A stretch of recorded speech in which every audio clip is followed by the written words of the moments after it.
नमस्कार दोस्तों, मैं रविंद्र रावत आप सभी का स्वागत करता हूं। दोस्तों, भाव परिचय के आज के इस एपिसोड में हम चर्चा करेंगे कि जब कुंडली में सूर्य 4th हाउस में आता है तो किन कंडीशंस के कारण वो खराब होता है या किन कंडीशंस के कारण वो ठीक रहता है, यहाँ पर वो अपना क्या फल देता है और उसको दुरुस्त करने के लिए क्या उपाय करने चाहिए।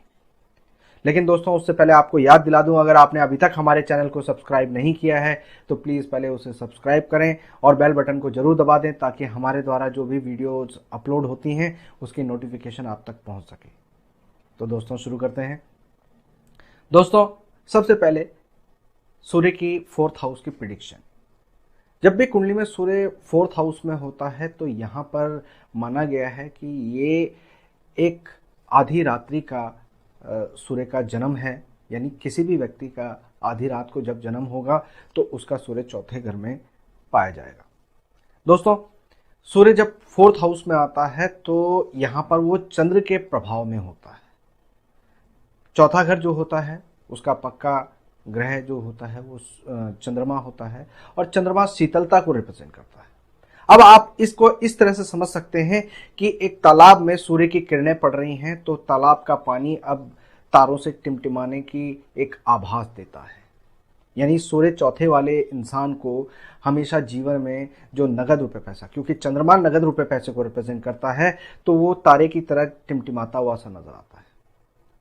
दूसरा कि जब भी चौथे घर में चंद्रमा के घर पर सूर्य की दृष्टि पड़ेगी या सूर्य का प्रभाव रहेगा तो सूर्य के प्रकाश से अब जो चंद्रमा का पानी है वो वाष्प बनेगा और वाष्प बनकर आकाश में बादलों का रूप लेगा, जो बादल अब कई जगह पर अपनी बरसात के रूप में पानी बिखेरेंगे, जिससे कि कई मैदान हरे भरे हो जाएंगे। यानी इस भाव का कहने का मतलब यह है कि जब सूर्य जिसके चौथे घर में आता है वो इंसान अपने जीवन में जो भी धन कमाता है वो वाष्प की तरह उसके जीवन में उसको सुख नहीं देता, लेकिन आने वाली पीढ़ी के लिए बादल बनकर वो बरसता है और उनके मैदानों को हरा भरा कर देता है। यानी उस इंसान के जो भी धन कमाया है वो आने वाली पीढ़ी का भोग करेगी। इसलिए यहाँ पर बोला गया है रेशम का कीड़ा। ऐसा इंसान खुद पत्ते खाता रहता है लेकिन आने वाली पीढ़ी के लिए ऐसी धरोहर छोड़ जाता है जो 100 साल तक जिंदा रहती है, क्योंकि रेशम का कीड़ा जो धागा छोड़ के जाता है वो 100 साल तक जिंदा रहता है। दोस्तों, जिसके भी कुंडली में चौथे घर में सूर्य होता है वो अपने परिवार का सुख कम भोग पाता है, क्योंकि जो चौथा घर है वो आपके पारिवारिक सुख का है, परिवार का है, माता का है, आपके घर के अंदर के सुख का है और आपके मन के शांति का है।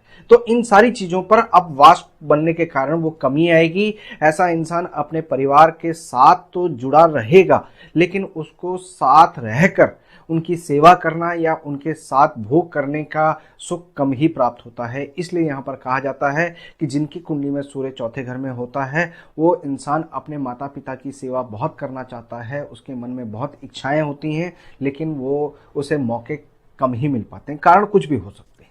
चौथे घर के सूर्य के लिए ये भी कहा गया है कि ऐसा इंसान नगद रुपए पैसा अपने पास टिका नहीं पाता, उसकी जेब में जैसा ही पैसा आता है वैसे ही खर्चे खड़े हो जाते हैं। लेकिन अगर वो किसी काम के लिए कोशिश करेगा तो उसके लिए उसके पास भले ही पहले पैसे सेविंग में ना हो लेकिन आने शुरू हो जाएंगे।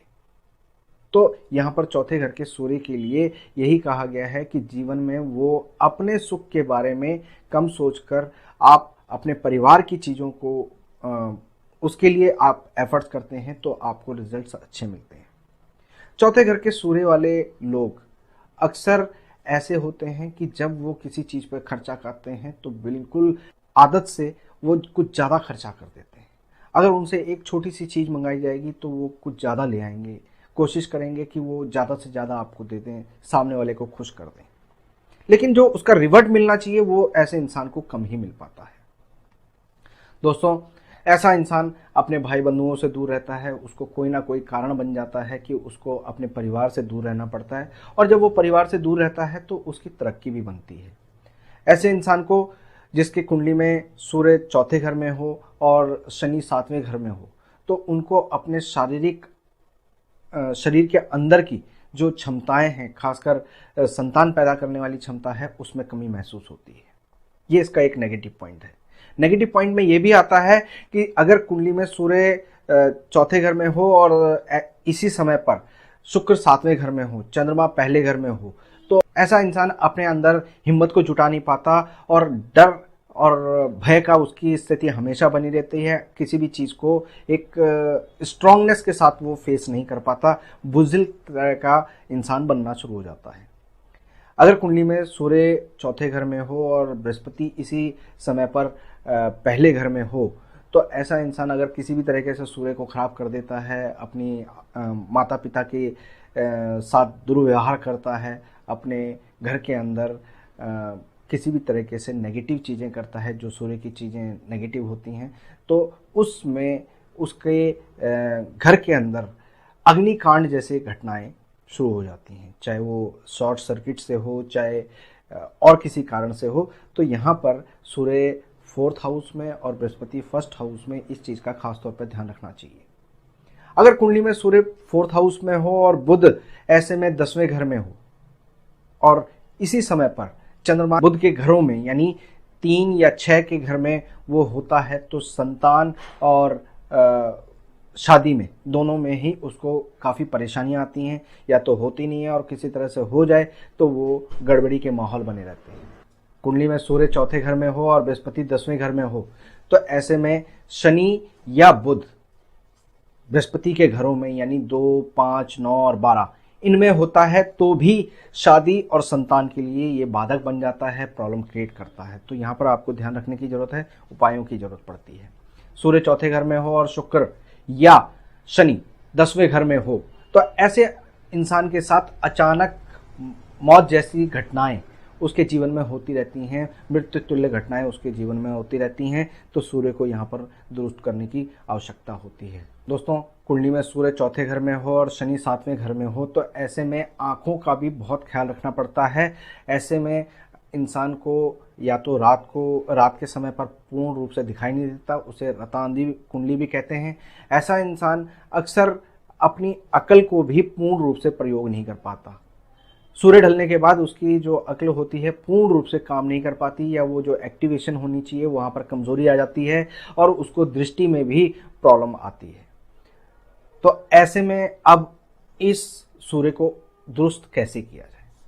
दोस्तों, सूर्य सबसे पहली बात तो ये है कि सूर्य पिता है और चौथा घर माता है, तो यहाँ पर माता पिता की सेवा करना आपके लिए सबसे उत्तम उपाय है। भले ही आपको मौका ना मिले, मगर जब मौका मिले तब आप माता पिता की सेवा करें, उनके नाम से काम करें, उनके लिए कुछ ना कुछ करते रहें, अपनी क्षमता के अनुसार, अपने दायित्व को समझते हुए। दोस्तों, यहाँ पर ये चीज़ खास तौर पर ध्यान रखने की ज़रूरत है कि आपको यहाँ पर माता पिता की सेवा करने से सबसे ज़्यादा लाभ मिलेगा, इसलिए उनकी अवहेलना ना करें, उनके साथ दुर्व्यवहार ना करें। कुंडली में जब इस तरह की पोजीशन हो जो मैंने हालात बताएं, तो यहाँ पर सूर्य को ठीक करने के लिए एक बहुत श्रेष्ठतम उपाय है कि आप अपने घर में, खासकर जो माता पिता का जिद्दी घर होता है, उस घर में अगर आप अंधों को बुलाकर वहाँ पर भोजन करवाते हैं तो उससे आपको फ़ायदा मिलता है। अगर ये पॉसिबल ना हो तो अंध विद्यालय जाकर आप समय समय पर भोजन करवाते रहें, तो आपको जीवन की सही दिशा मिलती रहेगी।